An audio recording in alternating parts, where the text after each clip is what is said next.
IPL 2025-এর সবচেয়ে গুরুত্বপূর্ণ একটা ভিডিও ম্যাচ নিয়েও, যেখানে কলকাতা নাইট রাইডার্স এবং মুম্বাই ইন্ডিয়ান্স একে অপরকে সঙ্গে লড়বে। এই ম্যাচে অনেক কিছু বদলে যেতে পারে, কারণ কেকেআর অনেক বড় বদল এনে ফেলেছে।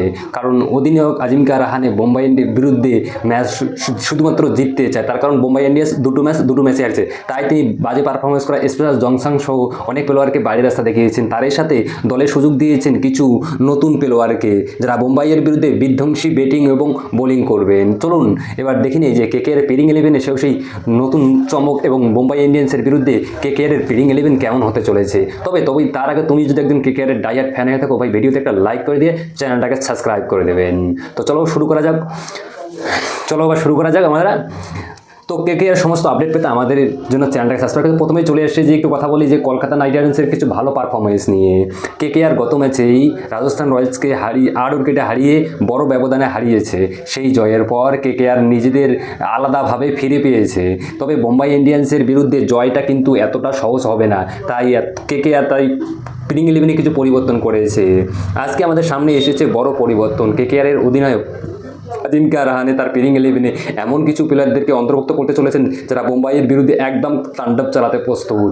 একদম আপনাদের জানাবো সেই কেকেআরের এই প্লেইং নতুন 11। তো তার এবং কলকাতা এবং মুম্বাইয়ের মধ্যে এই ম্যাচ কে জিতে পারে কমেন্ট করে অবশ্যই বলবেন। তার কারণ মুম্বাই ইন্ডিয়ান্স দুটো ম্যাচে হেরে গিয়েছে, একটা সিএসকের সঙ্গে, একটা গুজরাট টাইটান্সের সঙ্গে। তো আমরা যদি কথা বলি প্রথমে থাকতে চলেছে কেকেআরের কুইন্টন ডি কক।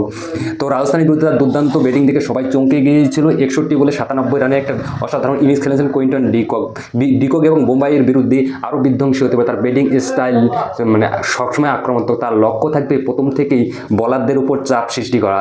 আশা করা হচ্ছে যে মুম্বাইয়ের বিরুদ্ধে ডি কক আবারও জ্বলে উঠবে। তার সাথে দ্বিতীয় ওপেনার হিসেবে থাকতে চলেছে আমাদের সুনীল নারায়ণ। হ্যাঁ, তিনি ম্যাচে ফিরতেছেন। নারায়ণ আগের ম্যাচে খেলতে পারেনি অসুস্থতার কারণে। নারায়ণ আইপিএল 2025-এ তার অ্যাগ্রেসিভ ব্যাটিং দিয়ে দর্শকদের মুক্ত করেছে প্রথম ম্যাচেই। মুম্বাই ইন্ডিয়ান্সের বিপক্ষে তার ব্যাটিং আরও বিধ্বংসী হতে পারে, এমনটাই আশা করা হচ্ছে। এরপর 3 নম্বরে দেখতে পাবো আমরা অধিনায়ক আজিঙ্কা রাহানেকে। আজিঙ্কা রাহানে তার ব্যাটিং কৌশল অনেক মনোযোগ দিয়েছেন এবং রাজস্থানের বিপক্ষে তিনি বড় রান না করতে পারলেও তবে অবশ্যই খুব ভালো খেলেছেন, অবশ্যই সংগ্রাম করে খেলেছিলেন। কেকেআরের অধিনায়ক হিসাবে তিনি মুম্বাই ইন্ডিয়ান্সের বিপক্ষে আরও হয়তো জ্বলে উঠতে পারেন প্রথম ম্যাচের মতো। এরপরে 4 নম্বরে আমরা দেখতে পাবো অঙ্করিশ রঘুবংশী। এবার কথা বলি যে অঙ্করিশ রঘুবংশী কেকেআরের সেই তরুণ ক্রিকেটার অঙ্করিশ রঘুবংশী, যিনি অত্যন্ত প্রতিভাবান এবং গত ম্যাচে দুর্দান্ত পারফরমেন্স দেখিয়েছেন। মুম্বাইয়ের বিপক্ষে তার ব্যাটিং হয়তো আরও ভালো হতে পারে, তাই ভক্তরা আশা করতেছে যে তিনি আরও দারুণ কিছু করবেন। 5 নম্বরে আমরা দেখতে পাবো যে ভেঙ্কটেশ আইয়ারকে, কেকেআরের ভাইস ক্যাপ্টেন এবং অভিজ্ঞ বুদ্ধিজীবী একজন ব্যাটসম্যান ভেঙ্কটেশ আইয়ার। তার খেলার ধরন অনেক ভারসাম্যপূর্ণ।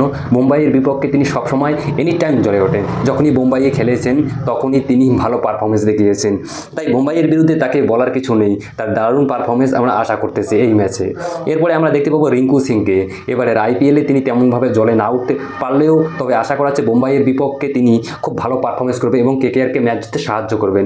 এরপরে আমরা দেখতে পাবো রাসেল দ্য মাসল পাওয়ার, কলকাতার কেকেআর পাওয়ার হাউস, যার শক্তিশালী ব্যাটিং প্রতিপক্ষ দলকে ধ্বংস করে দেয়। বিশেষ করে ইনিংসের শেষ দিকে যে সেই বিধ্বংস শট খেলার ক্ষমতা রাখে রাসেল। মুম্বাই ইন্ডিয়ান্সের বিপক্ষে রাসেল তার দুর্দান্ত পারফরমেন্স দিয়ে আবারও ম্যাচে ছবি পাল্টাতে চলেছে। এরপরে আমরা দেখতে পাবো রমনদীপ সিংকে, কেকেআরের একজন অত্যন্ত গুরুত্বপূর্ণ এবং দুর্দান্ত ব্যাটসম্যান। তার আক্রান্ত ব্যাটিং মুম্বাই ইন্ডিয়ান্সের বিপক্ষে কিন্তু খুবই গুরুত্বপূর্ণ হতে চলেছে। তিনি একজন ফিনিশার হিসেবে খেলতে পারেন এবং শক্তিশালী শট খেলার ক্ষমতা রাখে রমনদীপ সিং।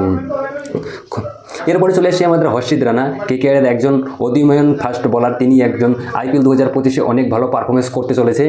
মুম্বাই ইন্ডিয়ান্সের বিপক্ষে তার বোলিং অনেক গুরুত্বপূর্ণ হতে পারে এবং যদি তিনি ফর্মে থাকেন কেকেআরের জন্য হতে পারে তিনি একটি বড় শক্তিশালী। তিনি আগের ম্যাচে 2টি উইকেট নিয়েছিলেন। এরপরে আমরা দেখতে পাবো যে কেকেআরের হয়ে বরুণ চক্রবর্তী তার অসাধারণ স্পিন বোলিং তার পরিচিত। তিনি রাজস্থান রয়্যালসের বিপক্ষে তার উইকেট খুবই গুরুত্বপূর্ণ ছিল। মুম্বাই ইন্ডিয়ান্সের বিপক্ষে তার স্পিন জাদু এবং বোলিং কৌশল কেকেআরের জন্য একটা বড় ভূমিকা আনতে চলেছে। এরপরে আমরা একটা বিশাল বড় পরিবর্তন দেখতে চলেছি, কারণ স্পেশাল জংসাং 2টি ম্যাচে সুযোগ দেওয়া হয়েছে, তিনি তার পারফরমেন্স দেখাতে পারেননি। তবে দলে নেওয়ার মতো কোনো পারফরমেন্সটা যা আছে সে কিন্তু দেখাতে পারছেন না, তাই তার পরিবর্তে এবারে আসতে চলেছে এন্ড্রিক নোকিয়া, একজন প্রতিভাবান ফাস্ট বলার। আইপিএল 2025-এর বোলিংয়ের জন্য তিনি খুবই গুরুত্বপূর্ণ হতে চলেছে কেকেআরের জন্য। তিনি যদি তার পারফরমেন্স দেখাতে পারেন তাহলে কেকেআর বাকি নেক্সট ম্যাচেগুলোতে কিন্তু তিনিই খেলবেন এবং তিনি এখন সম্পূর্ণভাবে ইনজুরি থেকে সুস্থ হয়ে উঠেছেন। তাছাড়া আমরা দেখতে পাবো 11 নম্বরে বৈভব অরুণাকে। হ্যাঁ বন্ধুরা, বৈভব অরুণা আসতে চলেছে। কারণ হচ্ছে যে এর আগের ম্যাচে রাজস্থানের বিরুদ্ধে প্রত্যেকেই আমরা লক্ষ্য করেছিলাম তিনি দুর্দান্ত সঞ্জু স্যামসনকে সহ আরও একটি উইকেট পেয়েছিলেন, অর্থাৎ 2টি উইকেট নিয়েছিলেন বৈভব অরুণা। তিনি কেকেআরের দারুণ পারফরমেন্স দেখাচ্ছেন, তাই এই ম্যাচে আমরা বৈভব অরুণাকে দেখতে পাবো। আগের ম্যাচের মতো এই ম্যাচ থেকেও শুধুমাত্র বাদ পেল মোহিন আলী। এই ছিল কলকাতা নাইট রাইডার্সের সম্পূর্ণ প্লেইং 11। কেকেআরের এই শক্তিশালী স্কোয়াড নিয়ে পারবে কি মুম্বাই ইন্ডিয়ান্সকে হারাইতে? তো আজকের জন্য এটাই, বাই বাই।